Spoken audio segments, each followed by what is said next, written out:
ওং হ্রিং বিং ডং টং ভট। ওং কপাল কুণ্ডলায় সিদ্ধেশ্বরী নমঃ। ওং হিং টিং ভ্রিং ডং টং।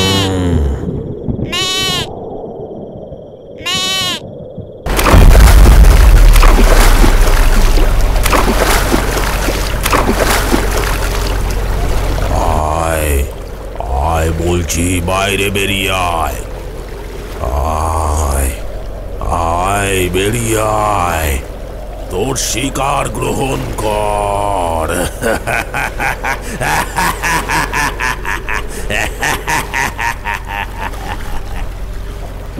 সারা আকাশ বাতাস থর থর করে কেঁপে উঠল বিশ্বতান্ত্রিকের অট্ট হাসির প্রতিধ্বনিতে। অন্যদিকে পুকুরের জলে শুরু হলো তোলপাড়ের খেলা। যেন বহু যুগ পর কেউ বেরিয়ে আসতে চাইছে জলের তলদেশ থেকে। আকাশের অবস্থাও যেন বারবার বজ্রাঘাত দিয়ে তাকে ভয়ঙ্করভাবে স্বাগত জানাচ্ছে।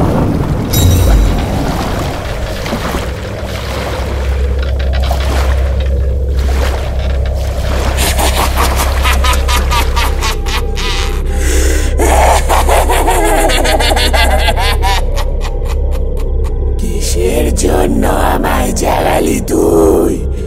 বছরের পর বছর আমি তো বেশ ঘুমিয়েছিলাম ওই জলে।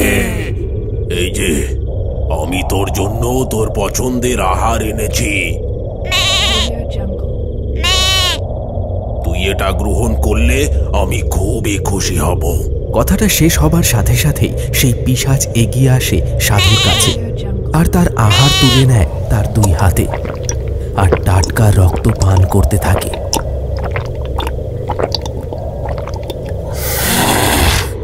শান্তি, অনেক দিন পর এই টাটকা রক্ত পান করলাম, কি শান্তি।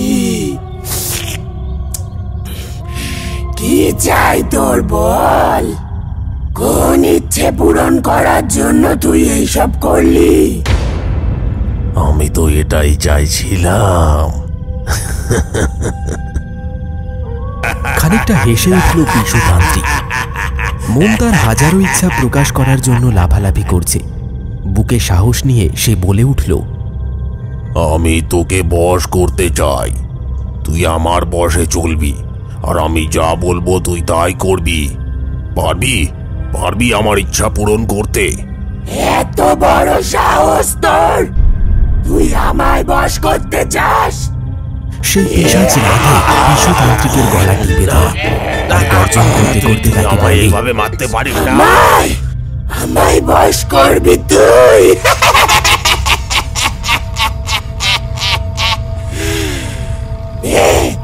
আজই তোর শখ মিটিয়ে দিচ্ছি।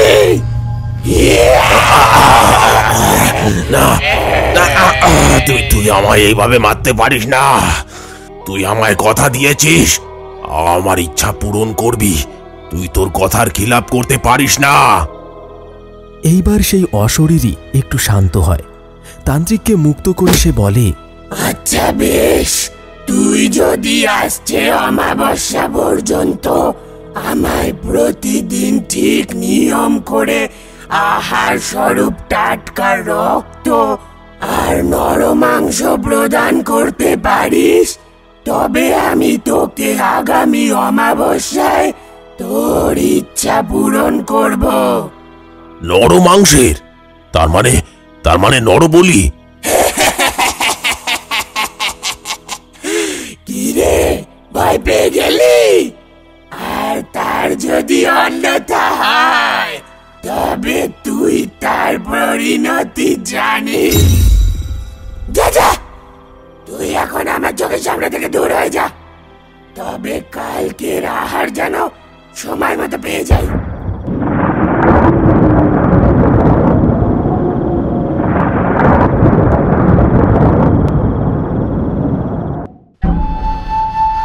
কাল রাত থেকে আকাশটা যেন ছেঁদা হয়ে গেছে। বৃষ্টি কমবার কোনো নামই নেই। বজ্রাঘাতের সাথে সাথে বৃষ্টি হয়েই চলেছে এক নাগাড়ে। এই আবহাওয়াতে শোকের ছায়া নেমে এলো ঘোষদের বাড়িতে। তার 5 বছরের নাতিটাকে কে যেন বেঘরে শেষ করে দিয়ে চলে গেছে। শুধু মুন্ডুহীন শরীরটা পেয়েছে তার ঘরের লোক। দাদু ভাই, হে ভগবান, তুমি আমার কত বড় সর্বনাশ করলে। তুমি ওর আগে আমায় নিয়ে নিতে পারতে। কোথা থেকে কি হলো গো?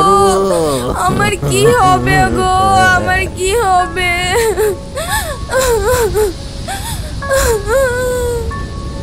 বারবার আঁচড়ে আঁচড়ে ছেলেটার বুকের ভেতর থেকে কে যেন হৃৎপিণ্ডটা খুলে বের করে ফেলেছে। সারা শরীর রক্ত শূন্য, মাথাটা যেন শরীর থেকে আলাদা করে ছিঁড়ে নিয়েছে কেউ। মা আর দাদু তার নয়নের মণিকে হারিয়ে একেবারে ভেঙে পড়েছেন। এই গ্রামে খুন হয়েছে এই কথাটা কানাঘুষো হয়ে আশেপাশের সকল গ্রামগুলোতেও ছড়িয়ে পড়ল। বাচ্চাটির বাবা কাজের সূত্রে শহরে থাকত, তাই মৃতদেহ তুলতে তুলতে প্রায় সন্ধে হয়ে গেল। যদিও আকাশে মেঘের বহরের জন্য কখন যে আধার নেমে এলো টেরই পাওয়া গেল না।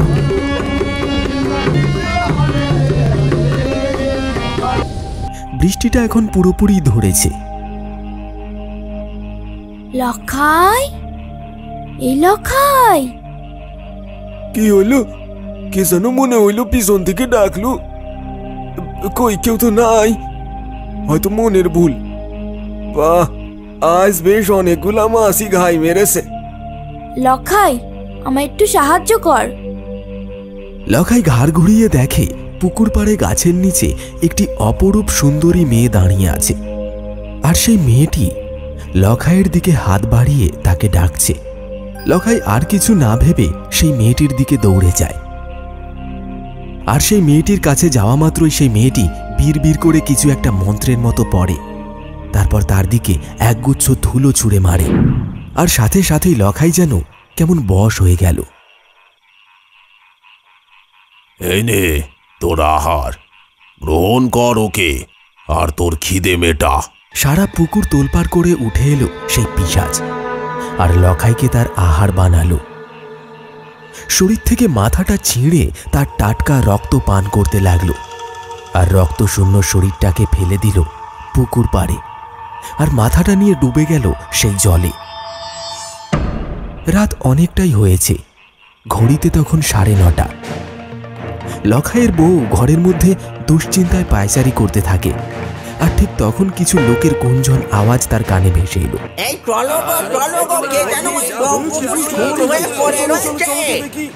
খুন?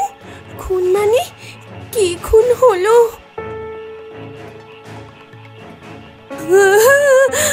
ওগো, এ কি হলো গো? এই যে আমার স্বামী, এই যে আমার স্বামী, এমন এমন তোমার দশা কি করে হলো গো? লখাইয়ের এই ভয়ঙ্কর মৃত্যুতে সকলে খুবই ভয় পেয়ে গেল। হঠাৎ করেই আবার একজন মারা গেল, ঠিক ঘোষেদের নাতির মতো।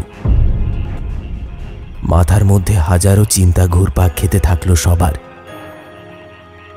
এইভাবে চলতে থাকলে তো গ্রামে টেকা দায় হয়ে পড়বে। 7 দিন কেটে গেল, প্রতিদিনই আশেপাশের সমস্ত গ্রাম মিলিয়ে 7 জন মারা গেছে। মানে প্রতিদিন করে মারা যাচ্ছে একটি মানুষ। এ নিশ্চয়ই কোনো ভূতের কুনজর পড়েছে মোড়ল মশাই, নয়তো এইভাবে কেন রাত বিরেতে এত মানুষ খুন হবে বলুন তো? যে যার মতামত জানালো আলোচনা সভায়। গ্রামবাসীরা খুবই আতঙ্কিত। তারা তাদের নিজস্ব ঘরের মধ্যেও যেন নিরাপদ মনে করছে না। আপাতত যতক্ষণ না ঠিকঠাক উপায় পাওয়া যাচ্ছে ততক্ষণ সবাই যে যার ঘরে থাকবে। খুব প্রয়োজন ছাড়া কেউ বাইরে বের হবে না। যদি একান্তই বের হতে হয়, একসাথে 3-4 জন বের হবে। পুরো গ্রাম কান্নায় ভাসতে লাগলো। কোনোভাবেই কিচ্ছু করা যাচ্ছে না। প্রত্যেক দিন একজন করে মারা যাচ্ছে। এইভাবে আর চুপ করে বসে থাকতে পারছে না গ্রামবাসী সহ মোড়ল মশাইও। রাতে পাহারা দেওয়ার ব্যবস্থা করলে কেমন হয়? এতে কি কোনো লাভ হবে মোড়ল মশাই? কে কার প্রাণের ঝুঁকি নিয়ে বাইরে বার হবে বলুন দেখিনি? 3-4 জন আজ রাতে পাহারা দেবে। সকলের চোখের আড়ালে কে বা কারা এই ভয়ঙ্কর কাণ্ড ঘটিয়ে যাচ্ছে এটাই সকলের চিন্তার বিষয়। তাই সকলে তোড়জোড় শুরু করে দিল।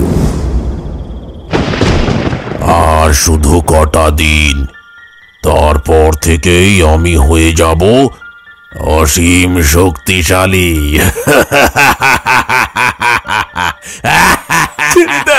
ছেড়ে দাও আমায়।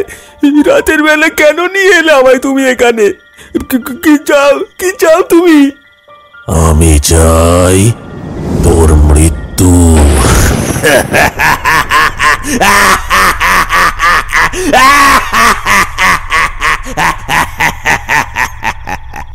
কথাটা বলেই তান্ত্রিক তার হাতে থাকা একটা মন্ত্রপুত ভস্য নিয়ে সেই ছেলেটির দিকে ছুঁড়ে মারল, আর সাথে সাথে ছেলেটি কেমন যেন ঝিমিয়ে পড়ল। তার শরীরটা কাঁধে তুলে হাসতে হাসতে সকলের চোখের আড়ালে জঙ্গলের মধ্যে দিয়ে এগিয়ে চলল বিশুতান্ত্রিক। একটা সতেজ প্রাণকে নিস্তেজ করে দিল সে। 4-5 জন লোক এগিয়ে চলেছে। সকলে মিলে বলছে, জাগতে রহো, জাগতে রহো, জাগতে রহো। এত রাতে কারা চিৎকার করছে? গ্রামের লোকেরা কি সন্দেহবশত পাহারা দিতে শুরু করলো? ওরা তো এই দিকে আসছে বলে মনে হচ্ছে। এবার আমি কি তাহলে ধরা পড়ে যাব? না না না, তীরে এসে তরি ডুবিয়ে দিতে আমি পারবো না। রক্ত, রক্ত চাই আমার। ওই বেটা তান্ত্রিক এখন আসছে না কেন? রক্ত, রক্ত চাই, রক্ত, রক্ত চাই আমার। দিনটা ঘোর অমাবস্যা। চারিদিক ঘুটঘুটে অন্ধকার। রক্তের নেশায় পাগলের মতো ছটফট করতে করতে পুকুর ছেড়ে বাইরে বেরিয়ে এলো সেই অশরীরী। ওইদিকে বিশুতান্ত্রিক সেই সময় ঘটিয়ে বসল একটি ঘটনা। তাড়াহুড়োর মধ্যে সে কাঁটা বনের মধ্যে ঢুকে পড়ে, আর ফলবশত তার সারা গায়ে, চোখে, মুখে কুল কাঁটা উঠে যায়। ওরে বাবা রে, আমি মরে গেলাম। আরে বাবু, ওরে বাপরে বাপ। এই কে যেন একটা চিৎকার করে উঠলো বলে মনে হলো না? হ্যাঁ হ্যাঁ, আমারও তো তাই মনে হলো। চল চল গিয়ে দেখি ওই দিকটায়। ইস, কি সর্বনাশ করলাম আমি। এবার আমি কি করব? তারা আবার পিছু হাঁটতে শুরু করলো চিৎকারের শব্দ পেয়ে। তারপর তারা একটা ঝোপঝাড়ের সামনে এসে দাঁড়িয়ে পড়ল। সঙ্গে সঙ্গে ঝোপের মধ্যে তারা লাঠি পেটা আরম্ভ করলো। এই যে যা লাঠি দিয়ে এই ঝোপগুলো পেটা। কেউ লুকিয়ে থাকলে ব্যাটা ভেতর থেকে বেরিয়ে আসবে। মারিস না, আর মারিস না, মরে গেলাম। ওরে মাথা ফেটে গেল রে আমার। ঝোপঝাড় সরিয়ে সকলে দেখতে পেল লাল বস্ত্র পরিহিত একজন সাধু। কণ্ঠে তার 108টা রুদ্রাক্ষের মালা, কপালে তার কাঁচা রক্তের টিকা, গাল ভর্তি দাড়ি। লাঠির আঘাতে কপাল থেকে রক্ত ঝরঝর করে গড়িয়ে পড়ছে। কিন্তু লোকটার পাশে ওটা কি? এই ব্যাটা তান্ত্রিক, এত রাতে তুই এইভাবে এই ঝোপে কি করছিস? সত্যি বল, আর তোর পিছনে ওটা কি? না না না, কিছু না। আমি এইখানে যজ্ঞ করব তাই পরিষ্কার করছিলাম। ওটা আমার যজ্ঞের জিনিসপত্র। না খুড়ো, ওর কথা একদম শুনবেন না। ওকে সরান, দেখুন ওর পিছনে কি। তান্ত্রিকের কোনো কথা না শুনে সবাই এগিয়ে যায় তার পেছনে পড়ে থাকা জিনিসটির দিকে। অন্যদিকে সেই পিশাচ ক্ষুধার্ত অবস্থায় চিৎকার করতে থাকে। রক্ত চাই, রক্ত চাই আমার। কোথায় পাবো? ওই বেটা আসুক, আসুক, আমায় বশ করবে, তাই না? আজ ওর মরণ নিশ্চিত। এই শর্ট দেখতে দে ওখানে কি আছে দেখি। জোড়াজুড়ি করে যেই না পড়ে থাকা কাপড়টা সরিয়েছে, সকলের সামনে চলে আসে একটা ছেলের মৃতদেহ। এ কি? এ তো পরেশের ছেলে পটল।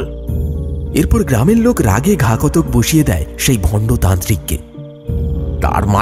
তার মানে তুই গ্রামের সবার মৃত্যুর কারণ? ভণ্ড সাধু, বল এতগুলো লোককে মেরে তুই কোথায় রেখেছিস? কি করেছিস তুই ওদের সাথে? সকলের চাপাচাপিতে তান্ত্রিক ভয়ে জড়সড় হয়ে যায়। তাকে পিটিয়ে মেরে ফেলবো এইরকম হুকুম দেখানো হয়।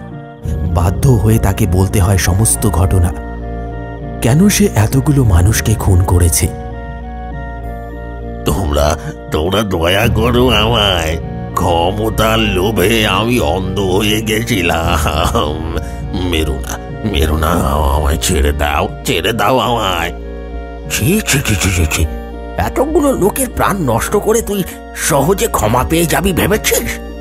কিছুক্ষণ ভাবার পর খুড়ো মাথা থেকে একটা বুদ্ধি বার করে, যাতে সাপও মরবে, লাঠিও ভাঙবে না। আবার ঠিক আছে, আমরা তোকে ছেড়ে দেব, কিন্তু তার আগে তোর সমস্ত কথা সত্যি কিনা আমরা নিজের চোখে দেখতে চাই। আমরা আড়াল থেকে দেখব, তোর ভয় নেই, আমাদের নিয়ে চল। না না না না খুড়ো, এ তুমি কি করছো? একে এমন করে ছেড়ে দিলে আমাদের ভুল হবে। এ আবার তার সিদ্ধি লাভ করার জন্য মানুষ মারবে যে। গোবিন্দ, তুমি শান্ত হও, আমি যা করছি ভেবে চিন্তেই করছি। আর পারছি না, রক্ত চাই আমার, রক্ত। খিদে পেয়েছে আমার, খিদে পেয়েছে।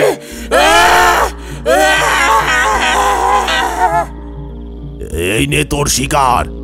এতক্ষণে আসার সময় হলো বেটা তান্ত্রিক, তখন কোথায় ছিলিস? দে দে দে দে দে দে আমার শিকার, দে দে। গ্রামবাসীরা সকলে গাছের আড়াল থেকে দাঁড়িয়ে দাঁড়িয়ে সমস্ত ঘটনাটা দেখছিল। শিকারটা দেওয়া মাত্রই তারা সকলের সামনে চলে আসে। এরা কারা? এটা তুই কি করলি তান্ত্রিক? আমার সাথে কথার কি লাভ? ওই ব্যাটা আমাদেরকে ডেকে নিয়ে এসেছে। বেটা তান্ত্রিক, তুই জানিস না সাধক ছাড়া আমি কারোর কাছে আসি না। তো একে ডেকে নিয়ে এসে তুই কথার কি লাভ করেছিস? তোর সাধনা ভঙ্গ করেছিস। আজ তোকে মেরে ফেলবো। দয়া করো, ক্ষমা করে দাও আমায় ক্ষমা করে দাও। তুই তোর কথা রাখিসনি, মনে ছিল আমি কি বলেছিলাম? তুই অন্যায় করেছিস, তোর খুব লোভ, তাই না? আমায় বশ করবি? এই জন্মে তো আর পারলি না, তবে পর জন্মে সাধনা পূরণ করবি। আমায় বশ করবি তুই?